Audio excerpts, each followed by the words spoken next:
Thank you. Well, good morning. It's been 2,000 years or so since the Romans first introduced the concept of workplace pensions in Britain. Augustus needed a recruitment tool and came up with the idea of awarding legionnaires a lump sum on retirement. It was the first gold-plated final salary pension scheme, compensation for trudging around Europe and fighting ungrateful locals. Unsurprisingly, the system has evolved somewhat in the last couple of millennia. But with changing demographics and investment landscape, the last decade has perhaps seen the most rapid rate of change. 10 years ago, automatic enrollment put millions of people onto a savings pathway, creating a system where more than 8 in 10 workers contribute into a pension. That's a fantastic success. But if the challenge of the last decade was getting people saving, the challenge of the next is to make sure that those savings grow to provide an adequate income in retirement. There's still a very real risk that millions of people who have defined contribution pensions will not have enough to retire on in later life. The recently launched Pension Schemes Bill makes a pivotal step as the industry transforms from a savings system into a fully holistic pension system. This aligns with our mission to protect and enhance savings, working innovatively to do so. Over the next few minutes and during our Q&A session, I'll lay out how TPR will follow a regulatory model that emphasizes strong prudential risk management, considering risk to the wider market. But I also want to consider what good investment management looks like as we pursue growth in savers' interests. Because as investment managers, you sit at the heart of this transformation. The way you steward capital, assess long-term risk, and respond to an ever-changing world will have a profound impact not only on financial outcomes, but on the security and dignity of millions of savers. Over the next few years, most workplace pensions will be consolidated into larger schemes. Our key priority is to ensure those schemes, each with billions of pounds of savings in them, are protected and that the system works as hard as possible to deliver them the best possible returns. As schemes become more complex, we're very clear that trusteeship needs to come into line with other professions and corporate governance standards. To help keep the best parts of our system, as well as learn from others, we will be launching a strategy to help navigate this new world of mega funds and super funds. We want trustees' choices to be the product of informed decision-making based on good governance with a view to the best financial interests of members. This is particularly important to DC default schemes, where around 94% of savers remain, because just as taking too much risk puts good saver outcomes in jeopardy, so over-investing in low or lower risk returns over the long term could deprive those savers of much-needed retirement income. Complementing this approach will be the value for money framework.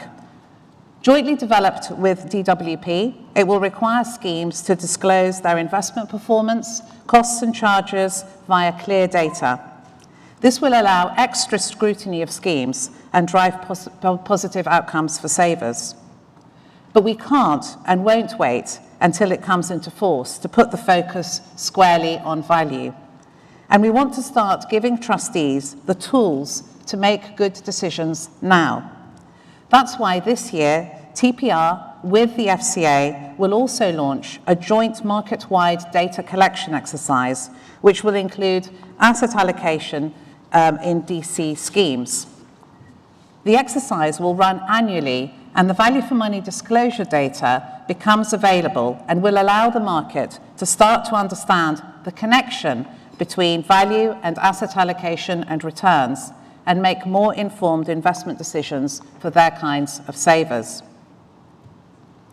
As schemes are consolidated and default arrangements grow, so too does the advantage of scale.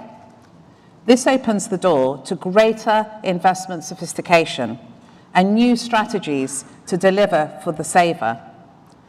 Professional in-house teams can manage portfolios dynamically, ride out volatility, and crucially for growth, access private markets and complex instruments if they are in savers' interests to do so, and with the right due diligence practices. And with bigger, better run, higher returning funds comes an increased flow of investable capital. You'll be aware that the government is keen for some of those large funds to be invested in UK-focused assets to drive growth. As a regulator, we want to see savers' pension pots enhanced, and of course, we want to see the UK's economy grow. The two do not have to be in conflict. What is important then is to make sure that schemes have the scale and capability to consider investment in all classes. Fiduciary duty is a powerful force for good, and the value for money framework, looking across the market to see how others are performing, will provide useful guardrails and support as trustees decide how and where to invest. So what can investment managers do? We all have a chance to shape the changing landscape so that in 10, 20, 30 years' time, people who are working hard and saving today can have a comfortable retirement. So I ask this question: what are you doing to play your part in the pension revolution? Are you being supportive enough of long-term assets?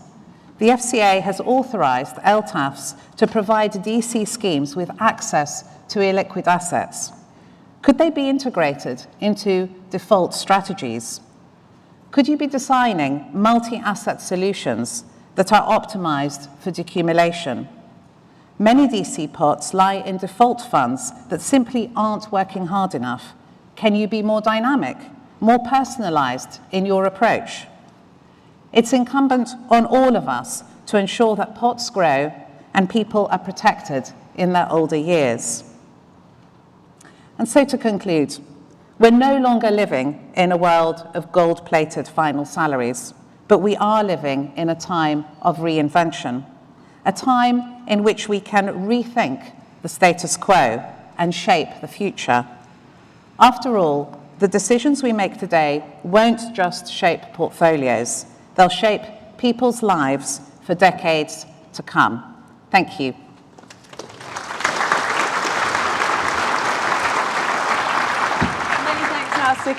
So you've described the opportunities ahead in the pension schemes bill as a lifetime opportunity. So what would you see is the biggest opportunity for the investment management industry? And it was really interesting to hear your last point and that kind of call to action. Are you being supportive of long-term assets? Are you dynamic enough? Would you say that's the area where you think there could be the most activity to support growth? Yeah. Well, absolutely. I think that there is the key aspect here for the asset management industry is around value. We know that for many years, schemes are operating at very much below the cost cap. And actually, this is an opportunity now for you to think about the value that you can deliver for pension savers, to innovate, to think about how can you invest in those longer term assets, connecting pension schemes and their savers with these longer term assets that are where they are in the interests of savers. Thank you. There's another question. So what would your approach to supervision of DC investment strategies in the light of the value for money framework and increasing focus on performance and outcomes be going forward? Yeah, well, we've restructured ourselves at the pensions regulator, and we're focusing in DC schemes. We're tiering the different kinds of schemes into different categories, commercial schemes, non-commercial monolines, single employer trusts, and so that we can engage directly with those types of schemes. We're instituting a more prudential style of regulation, which means that we're looking across the market, considering what are the risks to pension savers and addressing these together with you, with the pension schemes. Okay, thank you. And Given that the government's pension schemes bill is effectively going to kind of blur the line between investment managers and the big pension schemes, with more asset owners kind of taking on investment activity in-house, how are you going to ensure that there are these consistent standards upheld? Yeah, well, as I mentioned in my remarks, we are really focusing on excellent investment governance, excellent governance of these pension schemes. And we are looking at raising the standards of trusteeship to be in line with other professions, other corporate governance standards, and therefore we will be, you'll see more from us on that over the course of this year. And many people are looking, of course, to the widely flagged Mansion House speech from the Chancellor. There is speculation that we're going to hear an announcement about the latest stage in the pensions review. What would you like to see announced?